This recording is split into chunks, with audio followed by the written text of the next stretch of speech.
Hello guys, welcome back to the channel.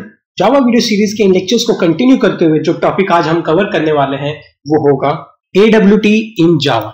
AWT stands for abstract window toolkit. यह है एक API जिसके through हम लोग डेवलप कर सकते हैं ग्राफिकल यूजर इंटरफेस कंपोनेंट्स या फिर विंडोज बेस्ड एप्लीकेशन, ऐसे एप्लीकेशन जो आपके विंडोज ऑपरेटिंग सिस्टम पे रन हो सके। इसके लिए आपको जरूरत पड़ेगी एक पैकेज की, जो कि है AWT पैकेज। AWT पैकेज अपने को प्रोवाइड कर देता है ऐसे क्लासेस जो कि अपने को अपने एप्लीकेशंस डेवलप करने में हेल्प करेंगे। अब कौन कौन से क्लासेस हैं उनके थोड़ा एक बार नाम देख लेते हैं। Label, text field, text area, checkbox, radio button, buttons, choice, list etcetera. ऐसे बहुत ज्यादा क्लासेस हैं अपने पास, ऐसे बहुत ज्यादा बोल सकते हैं कंपोनेंट्स हैं अपने पास जो कि हम लोग यूज करके अपने एप्लीकेशंस को डेवलप कर सकते हैं। तो इस वीडियो में हम ये चेक करने वाले हैं कि AWT का एक नॉर्मल प्रोग्राम हम लोग लिखते कैसे हैं, एंड उसके लिए हम लोग यूज करने वाले हैं अपने पास जो एक क्लास है वो है बटन क्लास। करेंगे क्या, एक फॉर्म डिजाइन करेंगे, उस फॉर्म के अंदर एक बटन को ऐड करेंगे और उस बटन को सपोज के लिए एक टेक्स्ट पे प्रोवाइड कर देता हूं सबमिट। तो ये फॉर्म मुझे यहां पे आज डिजाइन करना है। अभी तक जो हमने प्रोग्रामिंग की थी वो कमांड लाइन थी, हालांकि यहां पे भी मैं CMD का ही यूज करूंगा, लेकिन अब जो आउटपुट मुझे आएगा वो GUI बेस्ड आउटपुट होने वाला है। मैं एक क्लास क्रिएट कर रहा हूं,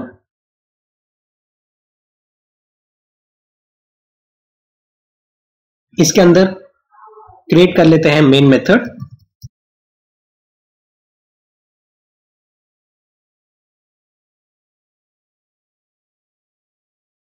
अब अपने को करना क्या है, आपको एक हायरार्की याद करना पड़ेगा कि अपने पास जितने भी कंपोनेंट्स होते हैं, buttons, labels, text box, text field, जो भी कुछ है, उनको अपने को क्या करना पड़ता है, ऐड करना पड़ता है। किसके अंदर ऐड करेंगे उन्हें हम लोग ऐड करेंगे कंटेनर नाम के ऑब्जेक्ट के अंदर। ये 4 कंटेनर अपने पास अवेलेबल है, फ्रेम, विंडो, पैनल, डायलॉग। अब क्वेश्चन ये आता है कि कंटेनर है क्या। देखो, जैसे कि नाम सजेस्ट करता है, कंटेनर कुछ तो कंटेन करेगा। क्या कंटेन करेगा, हमारे कंपोनेंट्स को वो होल्ड करने का काम करने वाला है। तो एक तरीके से container will hold our components. तो कोई भी कंपोनेंट्स जो भी आपको नाम याद आ सकते हैं, उन सबको होल्ड करने का काम या उनको एक तरीके से जोड़े रखने का काम हमारा कंटेनर करने वाला है। 4 ऑप्शन है। तो फिलहाल हम लोग एक कंटेनर है जिसका नाम है फ्रेम, उसे यूज करने वाले हैं अपने प्रोग्राम के अंदर। करेंगे क्या, फ्रेम का एक ऑब्जेक्ट बनाएंगे एंड जो भी हमारा कंपोनेंट है, फॉर एग्जांपल बटन, उसका एक ऑब्जेक्ट हम लोग यहां पे क्रिएट कर लेंगे। आगे जो भी टास्क हम लोग परफॉर्म करेंगे इन ऑब्जेक्ट्स के थ्रू ही परफॉर्म करने वाले हैं। तो चलो प्रोग्राम पे मूव ऑन करते हैं। फ्रेम का यहां पे एक ऑब्जेक्ट क्रिएट कर लेता हूं, frame f equals to new frame. जैसे हम लोग नॉर्मली ऑब्जेक्ट्स क्रिएट करते आते हैं, क्लास का नाम, ऑब्जेक्ट का नाम equals to new, again class का नाम एंड पैरेंथेसिस। सेम वे में बटन जो हमारा कंपोनेंट या क्लास है उसका एक ऑब्जेक्ट क्रिएट कर लेता हूं, button b1 equals to new button and parenthesis. अब फ्रेम के पैरेंथेसिस के अंदर मैं एक स्ट्रिंग पास कर रहा हूं, उसमें लिख देता हूं बटन डेमो। और सेम वे में बटन के पैरेंथेसिस में मैं पास कर रहा हूं सबमिट। अब होगा क्या, जैसे ही मेरा एक फ्रेम बन के तैयार होगा उसके टाइटल में मुझे शो करेगा बटन डेमो, एंड जैसे ही मेरा बटन तैयार हो जाएगा उस बटन के ऊपर मुझे लिखा हुआ मिलेगा सबमिट। अब फॉर एग्जांपल मेरा एक फ्रेम तैयार हुआ इस वे में, एंड इसका टाइटल पे मुझे यहां पे शो करेगा बटन डेमो, एंड कहीं पे तो हमारा बटन ऐड हो जाएगा, उसके ऊपर मुझे शो करेगा सबमिट। अब क्वेश्चन ये है कि ये बटन को बाउंड्रीज कैसे देना है, या दूसरे वर्ड्स में बोला जाए इसका प्लेसमेंट कैसे होने वाला है, या इसका पोजीशन ये कैसे तय करेंगे हम लोग। अब उसके लिए हम लोग यूज करेंगे सेट बाउंड्स मेथड का। तो यहां पे मैं लिख देता हूं b1 dot set bounds parenthesis, and इसके अंदर कुछ वैल्यूज पास करता हूं। वैल्यूज है 100, 100, 70 एंड 20। अब ये है क्या, इसको मैं बाद में एक्सप्लेन करता हूं। चलो नेक्स्ट टास्क पे आते हैं कि सपोज मैंने ये बाउंड्रीज दे दिया, मेरा बटन कहीं ना कहीं पे बन जाएगा। अगला क्या, अभी बटन तो बना दिया, उसे फ्रेम के अंदर, देखो फ्रेम कंटेनर है, कंटेन करेगा बटन को, तो उसमें ऐड भी करना पड़ेगा। अब उसके ऊपर आते हैं, तो मैं यहां पे लिखता हूं f डॉट एड एंड इसके अंदर b1। अब ये है क्या, इसको मैं बाद में एक्सप्लेन करता हूं। नेक्स्ट टास्क है फ्रेम को एक साइज प्रोवाइड करना कि फ्रेम कितना बड़ा होना चाहिए। तो यहां पे लिख देता हूं f dot set size, and 2 values यहां पे मैं दे देता हूं 400, 300। साइज देने के बाद मैं एक नेक्स्ट लाइन लिखता हूं, f dot set layout bracket में नल। एंड फाइनली अपना जो फ्रेम है उसे अपने को करना है विजिबल, तो यहां पे उसके लिए लाइन लिख देता हूं, f dot set visible, and उसे मैं सेट करता हूं ट्रू। अब इससे पहले इस प्रोग्राम को मैं रन करूं, इसका आउटपुट आपको शो करूं, इस प्रोग्राम को एक बार अच्छे से समझ के लेते हैं कि है क्या। जैसे ही आपका प्रोग्राम रन होगा, मेन मेथड कॉल होने वाला है, उसके अंदर f और b1 नाम से ये दो ऑब्जेक्ट फ्रेम के एंड बटन के ये रेस्पेक्टिवली क्रिएट हो जाएंगे। फिर हम लोग आएंगे नेक्स्ट लाइन पे, b1 dot set bounds 100, 100, 70 and 20। अब ये लाइन को समझना बहुत जरूरी है। 100 रिप्रेजेंट कर रहा है x को, 100 रिप्रेजेंट कर रहा है y को, 70 representing your l and 20 representing your w।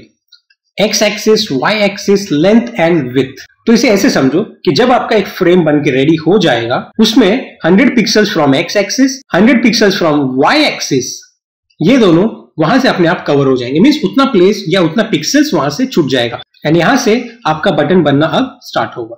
तो यहां पे एक बटन बनेगा कुछ इस वे में, सबमिट नाम से, जिसके ऊपर सबमिट टेक्स्ट होगा। एंड यहां पे अगेन अगले दो पैरामीटर्स है 70 and 20। 70 representing the length of the button या फिर component, and 20 representing the width. तो 70 इस बटन का लेंथ होगा एंड 20 इस बटन का विड्थ होने वाला है। तो कुछ इस वे में अगर मैं ओवरऑल बोलूं तो x एक्सिस पे इस कंपोनेंट ने 170 पिक्सल्स कवर किया, y एक्सिस पे इस कंपोनेंट ने इन टोटल 120 पिक्सल्स कवर किया। अब ये क्यों बोल रहा हूं इन टोटल, क्योंकि अगर अब मुझे कोई दूसरा कंपोनेंट ऐड करना है तो मुझे इनको प्रॉपरली चेक करना पड़ेगा। इतने एरिया के अंदर कोई दूसरा कंपोनेंट मैं ऐड नहीं कर सकता, वरना वो क्या हो सकता है, वो ओवरलैप का कंडीशन जा सकता है। सेट बाउंस मेथड को समझना बहुत इंपॉर्टेंट है। इसे हम लोग एक काम करते हैं, किसी दूसरे वीडियो में अच्छे से कवर करने की कोशिश करेंगे। होप सो फिलहाल आपको ये समझ गया होगा कि ये डायग्राम यहाँ पे कैसे क्रिएट हुआ रहेगा। नेक्स्ट लाइन पे हम लोग ने लिखा है f डॉट एड b1। हम लोग क्या इंडिकेट कर रहे हैं कि फ्रेम के अंदर, देखो f क्या है, आपका फ्रेम का ऑब्जेक्ट, तो इंडिकेट कर रहे हैं कि फ्रेम के अंदर हम लोग ऐड कर रहे हैं b1 को, और b1 is our button. Next line क्या इंडिकेट कर रहा है, f डॉट सेट साइज, कि फ्रेम को एक साइज सेट करो, क्या 400, 300। 400 is your length and 300 is your width. तो एक फ्रेम बनेगा 400 लेंथ पिक्सल्स का एंड विथ 300 पिक्सल्स का। नेक्स्ट लाइन पे आते हैं, f dot set layout and bracket में मैंने पास किया है नल। देखो यहाँ पे नल क्यों लिखा है, क्योंकि यहाँ पे कंपोनेंट्स को जो बाउंड्रीज है वो मैं खुद से दे रहा हूं। लाइक मैन्युअली हम लोग खुद से बाउंड्री प्रोवाइड कर रहे हैं किसी भी कंपोनेंट को, तब हम लोग यहाँ पे लिखते हैं नल। अगर आप ये चाहते हो कि आपका जावा खुद से उनको प्लेसमेंट दे, जो भी आपके कंपोनेंट्स है वो बाय डिफॉल्ट जावा के अकॉर्डिंग प्लेस हो जाए, तब यहां पे नल को यूज नहीं करेंगे, तब हम लोग किसी दूसरे पैरामीटर को यहां पे पास करेंगे। अभी के लिए फिलहाल उसे रहने देते हैं। एंड सिर्फ इतना याद रखते हैं कि नल यहां पे ये इंडिकेट कर रहा है कि जो भी कंपोनेंट्स है उन्हें सेट बाउंड्रीज है, उनको बाउंड्रीज हम लोग मैन्युअली खुद से प्रोवाइड कर रहे हैं। फाइनली आ जाते हैं आपके लास्ट लाइन पे, f dot set visible indicate क्या कर रहे हैं कि फ्रेम को सेट विजिबल करो एंड ट्रू करो, मींस फ्रेम विजिबल होगा, एंड इसको अगर मैंने कर दिया फॉल्स तो फ्रेम विजिबल नहीं होने वाला। तो ये था इस पूरे प्रोग्राम का एक्सप्लेनेशन हर एक लाइन का, कि सेट बाउंड्रीज क्या होगा, ऐड मेथड क्या करता है, सेट साइज क्या करने वाला है, सेट लेआउट में नल क्यों रखा है, सेट विजिबल ट्रू क्या मीनिंग क्या है। देखो अभी भी प्रोग्राम रेडी नहीं है, इसमें एक लाइन मिसिंग है अभी भी। कंपाइल एंड रन करके चेक करते हैं। पहले इसे सेव करता हूं, प्रोग्राम सेव, कमांड प्रॉम्प्ट को ओपन कर लेता हूं एंड जो भी मेरे रिस्पेक्टिव फोल्डर्स है उनमें स्विच करता हूं। तो cd डॉट डॉट बैक जाने के लिए, आगे आने के लिए cd एंड मेरे स्पेस फोल्डर का नाम। कंपाइल कर लेते हैं, Java C button demo dot Java, and यहां पे आ रहे हैं एरर्स। एरर क्या है, कैन नॉट फाइंड सिंबल। कहां पे आ रहा है, फ्रेम के ऊपर एंड बटन के ऊपर। बोलने का मतलब क्या है, जहां जहां पे भी बटन है एंड जहां पे भी फ्रेम है, उसका मीनिंग जावा को पता नहीं चल पा रहा है। पता चलेगा कैसे, क्योंकि हम लोगों ने यहां पे पैकेज को इंपोर्ट ही नहीं किया, जावा को बताया ही नहीं कि फ्रेम और बटन इनका मीनिंग एक्चुअली है कौन से पैकेज में। तो यहां पे एक लाइन लिखता हूं, import Java dot AWT small में डॉट एंड स्टार डाल देता हूं। देखो स्टार का मीनिंग है ऑल। AWT पैकेज के अंदर जितने भी क्लासेस हैं वो सब यहाँ पे इंपोर्ट हो जाएंगे। Label, text field, text area, ये जो सब क्लासेस आप देख पा रहे हो सब आपके प्रोग्राम में इंपोर्ट हो जाएंगे। उसके अंदर फ्रेम और बटन भी आ जाते हैं। तो अब जब आपको एरर आ रहा था वो एरर अब यहां से चला जाएगा। क्लियर स्क्रीन, कंपाइल एंड अब इसको कर लेते हैं रन। तो जैसे ही ये किया आपके सामने एक स्क्रीन पॉपअप होके आया जिसके ऊपर आपको टाइटल में दिख रहा है बटन डेमो एंड यहाँ पे एक बटन बना है सबमिट। देखो बटन यहीं पे क्यों आया उसको एक बार चेक करते हैं। देखो b1.setBounce में हमने लिखा था 100, 100, 70 and 20। 100 is your x, 100 is your y, length and width. तो हुआ क्या, इस फ्रेम के अंदर जैसे ये फ्रेम क्रिएट हुआ, फ्रेम का साइज क्या है 400, 300, उसके अंदर एक बटन आपको दिख रहा है। अब देखो ये बटन प्लेस कैसे हुआ, 100 पिक्सल्स आपके फ्रेम के लेफ्ट साइड से हम लोग ने यहाँ पे छोड़ा, 100 pixels from top side as a Y consider करके, एंड इस बटन का खुद का लेंथ है 70 पिक्सल एंड इसका खुद का विड्थ है 20। In total y is 120 and x is in total 170। तो इस वे में आपका ये बटन यहाँ पे क्रिएट हुआ। अब समझो कि अगर मुझे एक दूसरा बटन ऐड करना है और उसका मैं कोऑर्डिनेट्स ये रख रहा हूं 150, 170 एंड 20। तो 150 हो गया मेरा x, 100 y, 70 length and 20 is width. तो होगा क्या, एक नया, और उस बटन का सपोज के लिए नाम है लॉगिन, उसके ऊपर टेक्स्ट आएगा लॉगिन। तो होगा क्या, फ्रेम के लेफ्ट साइड से 150 पिक्सल्स छूट जाएंगे एंड 100 फ्रॉम द y।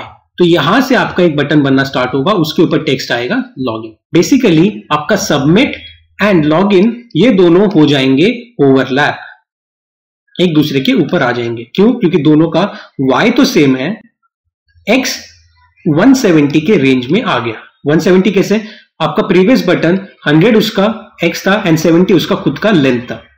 तो उस केस में 170 तो वो खुद अकेला ही कवर कर रहा था एंड 150 से आपने एक नया बटन स्टार्ट करवा दिया। कोऑर्डिनेट्स को समझना बहुत नेसेसरी है, इसलिए इसे हम लोग एक नेक्स्ट वीडियो के अंदर अच्छे से समझ के लेंगे। तो यहाँ पे आपका एक फ्रेम रेडी है, इसे हम लोग यहाँ से क्लोज नहीं कर सकते, इसे मैं कितनी बार भी क्लिक करूं क्लोज नहीं होगा। मैक्सिमाइज कर सकते हैं, मिनिमाइज कर सकते हैं, बट इसे क्लोज नहीं किया जा सकता।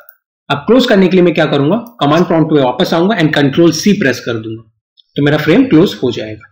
तो उम्मीद है एक नॉर्मल AWT का प्रोग्राम कैसे लिखा जाता है ये आपको समझ में आया होगा। फ्रेम का ऑब्जेक्ट हम लोग ने कैसे क्रिएट किया ये आपको समझा होगा, बटन का ऑब्जेक्ट कैसे क्रिएट किया ये आपको आइडिया लग गया होगा, एंड सेट बाउंस का बेसिक थोड़ा बहुत आपको कॉन्सेप्ट समझ में आया होगा। फ्रेम के अंदर कंपोनेंट्स को कैसे ऐड करते हैं, फ्रेम को साइज कैसे सेट किया जाता है, लेआउट नल का मीनिंग क्या है, एंड सेट विजिबल ट्रू का मीनिंग यहाँ पे क्या है। नेक्स्ट वीडियो में हम चेक करेंगे कि मल्टीपल कंपोनेंट्स कैसे ऐड किए जाते हैं, न्यू बटन्स ऐड करके देखेंगे, ओवरलैपिंग को समझेंगे एंड उस ओवरलैपिंग को अवॉइड कैसे किया जा सकता है सेट बाउंस मेथड के थ्रू, वो हम लोग अच्छे से चेक कर लेंगे। तो इस वीडियो के अंदर बस इतना ही, मिलते हैं आपको एक नेक्स्ट वीडियो एक नेक्स्ट टॉपिक के साथ।